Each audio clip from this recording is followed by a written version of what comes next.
kita ahli sunnah selalu berusaha untuk tidak terlibat dalam arena politik. Namun selaku warga negara, kalau suatu saat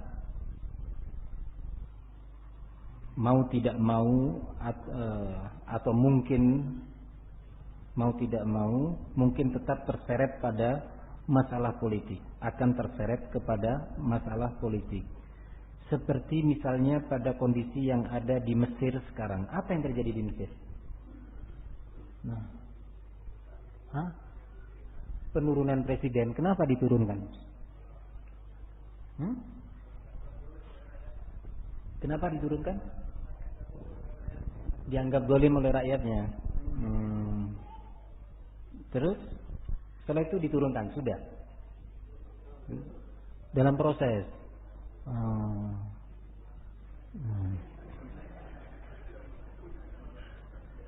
Secara aman begitu proses penurunannya, artinya diskusi kemudian. Enggak.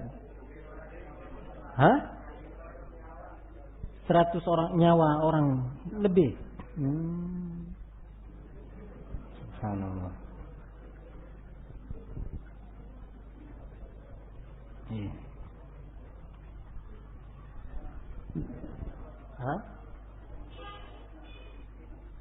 Penyebabnya karena banyaknya orang-orang miskin, kemiskinan yang melanda negeri. Masya Allah. Artinya miskin gitu sampai nggak bisa makan sehari, nggak dapat.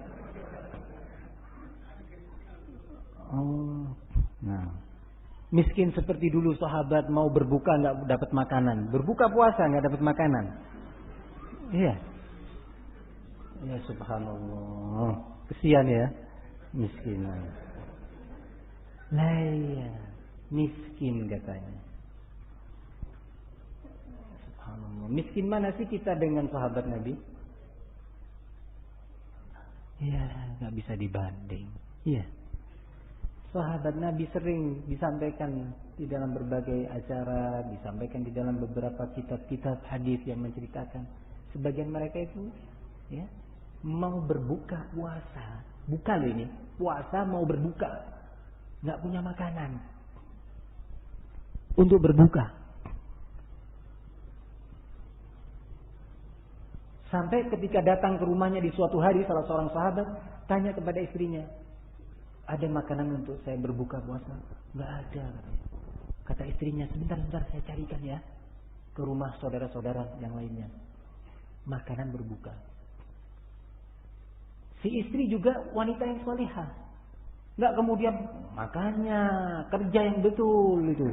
Nih nggak ada gandum di rumah, nggak ada beras ini. Ya. Kalau di zaman sekarang suami seperti itu bisa dilaporkan telah menelantarkan keluarga dan akan bisa diputus cerai kalau terus berlanjut. 3 bulan menelantarkan nafkah istri menurut orang sekarang, ya definisi orang sekarang itu bisa diceraikan. Ya, boleh istri menggugat. Coba antum perhatikan, nggak ada yang mau dimakan. Kalau kita mau berbuka, ada kolak, ada pisang goreng, ada apa lagi di sini? Macam-macam ya, sampai bingung ini. Begitu makan ini, qomat masjid telat rakaat pertamanya. Ayo. Sholat karena kekenyangan sampai sudah kekenyangan. Itu kita miskin. Ya subhanallah, ya subhanallah. Nah, kita ini masyarakat muslim ini sekarang miskin iman, miskin sabar, miskin perasaan syukur untuk berterima kasih kepada Allah Subhanahu wa taala. Nah, itu akhirnya mana yang lebih jahat dan mana yang lebih besar dosanya? Dosa korupsi atau dosa membunuh jiwa, terbunuhnya nyawa seorang muslim? Jawabannya adalah yang kedua.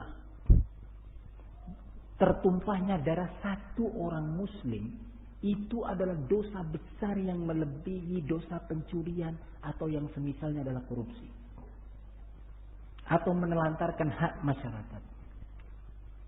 Coba antum lihat cara-cara seperti itu. Ratusan nyawa muslimin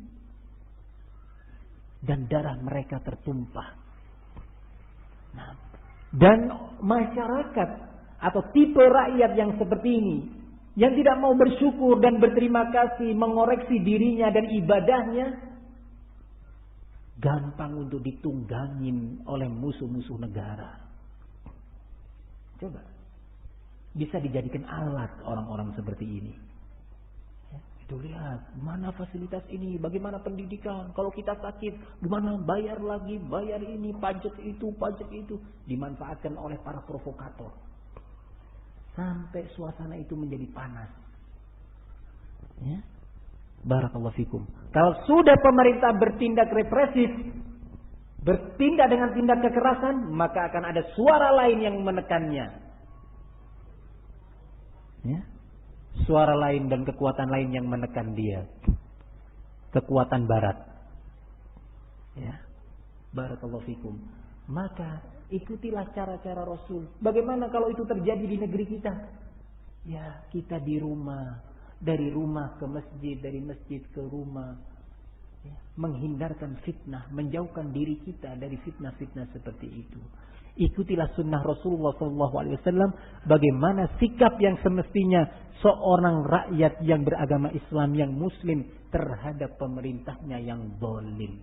Ikuti kajian tersebut yang insya Allah bisa disampaikan oleh asatizah biidznillah ta'ala.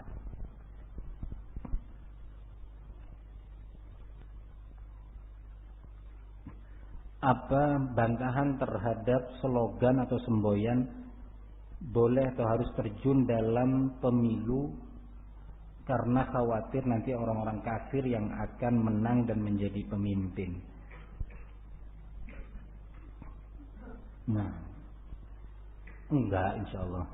Nah, jangan khawatir. Nah, kita sih berapa orang? 1 orang, 2 orang. Enggak bermanfaat suara kita. Yang kedua, lah sekarang ini yang katanya dahulu dia adalah sebagai partai berasaskan Islam, sekarang sudah dengan terang-terangan menyatakan tidak berasaskan Islam. Dan menjadikan calon-calonnya di daerah, tingkatan daerah atau provinsi bahkan pusat terbuka untuk non-muslim. Ya? Lalu yang mana yang mau kita ikuti? Barakallahu fikum. Segala sesuatu yang ditempuh dengan cara yang batil, dengan cara yang bukan datangnya dari Islam, cara yang datangnya dari Yahudi, maka yang datang setelah itu adalah kebatilan dan kehancuran. Kita jangan tertipu dengan ucapan atau slogan-slogan semacam ini. Bagaimana kafarohnya orang yang telah banyak dengan sengaja meninggalkan sholat sampai waktunya sudah nggak bisa dihitung, 10 tahun, 20 tahun. Nah, 10 tahun nggak sholat, sehari 5 waktu, kalikan 365 kali 10. Nah kalau kafarohnya misalkan suruh mengerjakan sholat, ya, suruh tunaikan semua hutangnya itu, ya nggak selesai-selesai. Maka nggak ada kafaroh. Yang ada adalah taubat kepada Allah. Berniat ikhlas dan berjanji untuk tidak mengulanginya. Taubat kepada Allah dan banyak melakukan amal soleh, karena amal-amal soleh itu akan menghapuskan dosa-dosa dia. Ini tidak ada kafar khusus, tetapi bertaubat dan mengerjakan sholat dengan baik dan benar. Bagaimana hukum asuransi jiwa syariah? Gimana hukum asuransi jiwa syariat? Berarti ada yang enggak syariat. Nah, semua jenis asuransi, ya, baik itu jiwa ataupun perdagangan ataupun yang lainnya, semuanya dilarang di dalam syariat Islam. Nah, pembahasannya butuh waktu, nggak cukup waktu yang sudah tersisa 5-10 menit ini.